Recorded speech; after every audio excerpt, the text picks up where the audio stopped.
Hello my dear friends, कैसे हो आप सब। आई होप अच्छे होंगे।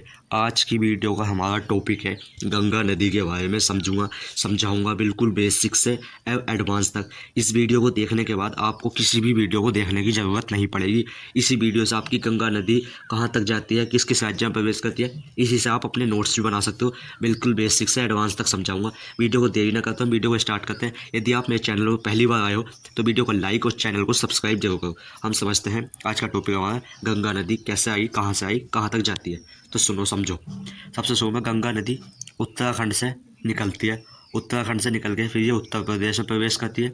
उसके बाद बिहार में, बिहार से थोड़े से झारखंड, और थोड़े से झारखंड के बाद वेस्ट बंगाल, और फिर यह बांग्लादेश से मिलती हुई जाती है, बांग्लादेश में होकर और बंगाल की खाड़ी में गिरती है। आप समझो इसका प्रोसेस क्या है। तो ये इसका इंट्रो हो जाएगा। इसका बेसिक इंट्रो क्या है। गंगा नदी है, इसकी जो लंबाई है गंगा नदी की लगभग 2525 किलोमीटर इसकी लंबाई है। ठीक।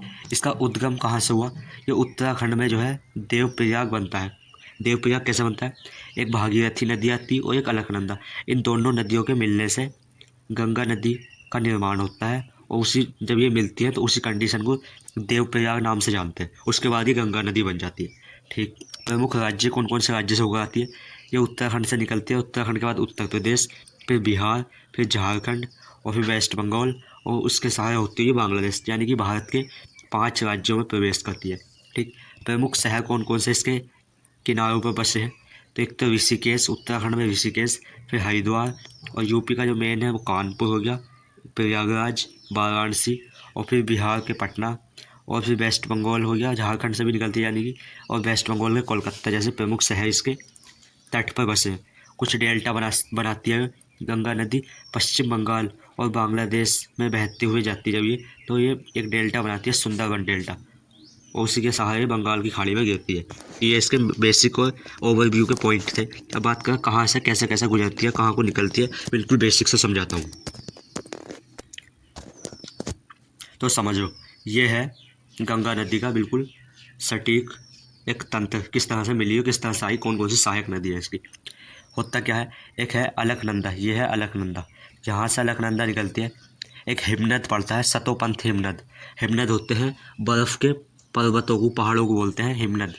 वहाँ से निकलती है अलकनंदा, और वो आती है, आती आती उससे एक धौली गंगा मिलती है। तो बनाती क्या है वो बनाती है विष्णु प्रयाग। सबसे पहला बनाती है अलकनंदा धौली गंगा के साथ मिलकर विष्णु प्रयाग।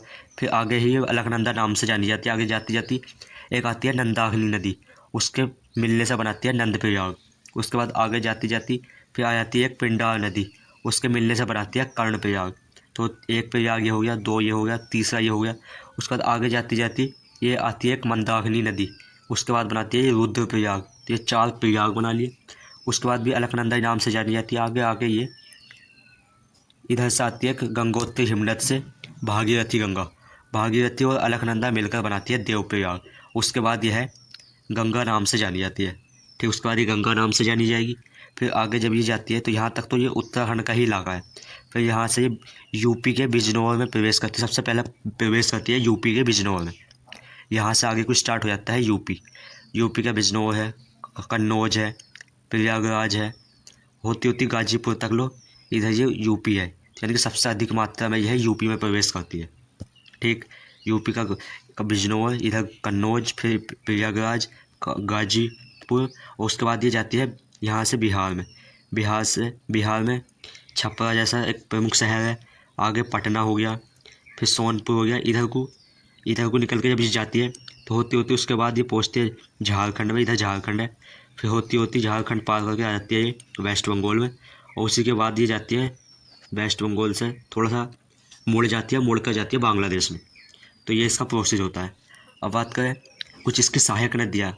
सहायक नदी है, यहाँ तक तो ये गंगा बन गई यहाँ से। उसके बाद आती है यमुनोत्री हिमनद से यमुना निकल कर। तो यमुना इसके बाएं साइड की नदी है। बाएं साइड से आती कौन सी, यमुना। यह इलाहाबाद यानी कि प्रयागराज में जाकर मिलती है, किससे, गंगा से। इलाहाबाद में जाकर मिलती है कौन सी, यमुना नदी। अब इस यमुना की भी कोई सहायक नदी है। जैसे चंबल नदी आती है किधर से, मालवा का पठार जो कि यूपी उसमें एमपी में है। विंध्य पर्वत भी एमपी में है। कैमूर की पहाड़ी भी एमपी में है। तो मालवा के पठार से चंबल नदी आकर मिलती है किससे, यमुना यानी कि यमुना नदी से। फिर बेतवा नदी आकर मिलती है किससे, यमुना नदी से। ऐसी केन नदी आकर मिलती है किससे, यमुना नदी से। और जहाँ ये मिलती है वो कौन सी जगह है, तो चंबल जब यमुना से मिलती है तो वो मिलती है इटावा में। बात करें बेतवा नदी मिलती है जब यमुना से, वो मिलती है हमीरपुर। उसके बाद केन नदी जब मिलती है तो ये यूपी के बांदा से मिलती है बांदा में जाके। और फिर ये आगे जाके ये इलाहाबाद में जाकर गंगा में मिल जाती है, कौन सी, यमुना नदी। आगे बात करिए तो होगी थी इसके लेफ्ट हैंड साइड की, यानी कि बाएं तरफ से। दाएं तरफ की होगी ये दाएं, इधर है, इधर की साइड में होता है दाएं और इधर है बायां। ये दाएं की तो ये होगी। अब बात करें बाएं की साइड से गंगा नदी की कौन कौन सी सहायक नदी है, तो समझो प्रोसेस। सबसे शुरू में आती है कौन सी, राम गंगा नदी आती है। ये इधर से रामपुर से आगे से होकर आती है और थोड़ी सी कन्नौज में आकर यह मिलती है किससे, गंगा नदी से, कौन सी, राम गंगा। ये राइट हैंड साइड की है। ठीक, उसके बाद आगे पीलीभीत से एक नदी आती है, गोमती नदी, जो कि गाजीपुर के धोरे जाकर मिल जाती है गंगा नदी में। फिर आगे नेपाल की साइड से एक नदी आती है, काली नदी, जो कि बिहार के छपरा में जाकर गंगा नदी में मिलती है। फिर आगे गंडक नदी आती है, जो कि सोनपुर में जाकर, जो कि बिहार में ही है, वहाँ जाकर मिलती है गंगा नदी से। फिर आती है कोसी नदी, यह वो भी बिहार में जाके मिलती है गंगा नदी से। ठीक, उसके बाद आगे जाती है, आगे वेस्ट बंगाल में जाकर फरक्का बांध या फरक्का बैराज बनाते हैं। बैराज बनता है, वहाँ से ये दो नदियों में टूट जाती है। एक हो जाती है हुगली नदी और एक है गंगा आगे वो। तो हुगली एकमात्र ऐसी नदी है जो गंगा से खुद निकल कर जाती है। वो नदी तो गंगा में आकर प्रवेश कभी थी, गंगा में मिलनी थी, लेकिन हुगली नदी गंगा से निकल कर जाती है, तो ये काफ़ी इंपॉर्टेंट हो जाती है। और उसके बाद यह बंगाल की खाड़ी, यानी कि बांग्लादेश में जाती है, फिर बंगाल की खाड़ी में। तो ये इसका प्रोसेस था। गंगा नदी का हमने बिल्कुल बेसिक से प्रोसेस समझा क्या। तो यहाँ से निकली थी उत्तराखंड से, उत्तर प्रदेश होते होते बिहार, थोड़ा झारखंड, पश्चिम बंगाल, और यह बांग्लादेश में जमुना, जबकि इसे बोलते हैं बांग्लादेश में पद्मा और इसे बोलते हैं जमुना। तो इन दोनों के मिलने से बनता है एक डेल्टा, सुंदरबन डेल्टा। उसके बाद यह बंगाल की खाड़ी में गिरती है नदी। तो ये हमने पूरा प्रोसेस समझा गंगा नदी का। वीडियो कैसी लगी, वीडियो अच्छी लगी हो तो ही वीडियो को लाइक और चैनल को सब्सक्राइब करना। मिलते हैं गाइस किसी और वीडियो में। Thanks for watching this video, bye guys.